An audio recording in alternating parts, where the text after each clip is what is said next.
and keep an eye on it. Yeah, we hope that he just gets out, lays on the ground, follows the orders. The officers are definitely going to tell him to lay down on the ground, face forward, and hopefully they don't have to use any of their weapons, and hopefully he doesn't use his weapon. You have to remember that when these situations happen, the officers, no matter what they know about the suspect, have to operate under the assumption that they could be armed. But in this case, we know that this person is armed, and it looks like, Stu, did they get out of the ground? I know there are some trees obstructing our shot. There's definitely some trees out here, lots of trees out here. Full view of my pilot, actually because I told him to get around to the other side, making our way over there. We did see some hands out. We saw him get out of the vehicle. It does appear that he is starting to follow commands. Didn't see anything. I mean, we were looking to see if there was a weapon, but apparently he's just getting out of the vehicle right now, walking backwards, hands up. So he is doing what he's supposed to be doing. And if it was an assault rifle this person had in their hands, well, then we definitely would be seeing that. That's not something that they can conceal that easily. So it does look like this is coming to an end, hopefully peacefully. We haven't seen this person in custody as of yet.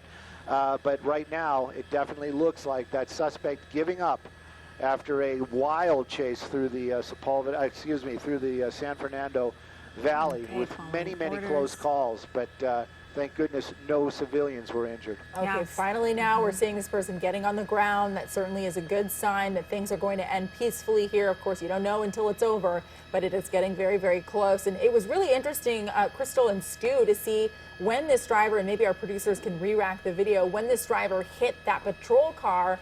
It didn't look like a very hard hit, but all of a sudden the car was smoking pretty badly.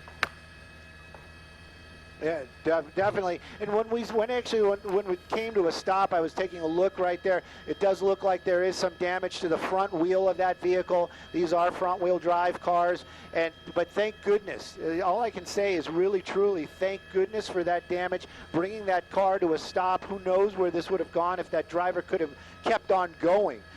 So that minor collision, hopefully no officers were injured. We haven't heard of anything. So a minor collision brought that car to a stop. That suspect probably would have kept going if he could. Right now, though, you can see him on the ground right there. Officers from LAPD. It's interesting to see that they've got two groups at once. Sometimes they break that up, where they basically take him into custody and then clear the vehicle. Right now they've got two teams working at once, clearing the vehicle and taking that suspect into custody. Okay, it looks like he is going to be taken into custody peacefully.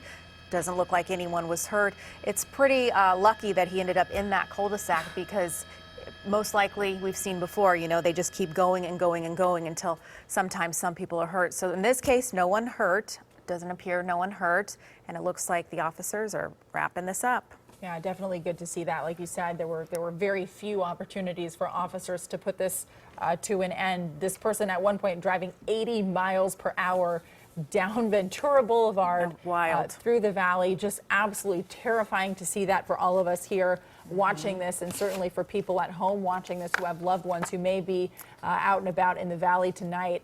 Certainly a happy ending to a very scary situation. Again, what we know so far was that this person is accused of taking a car armed from a Honda dealership in North Hills. Yeah. Okay, we're moving on now.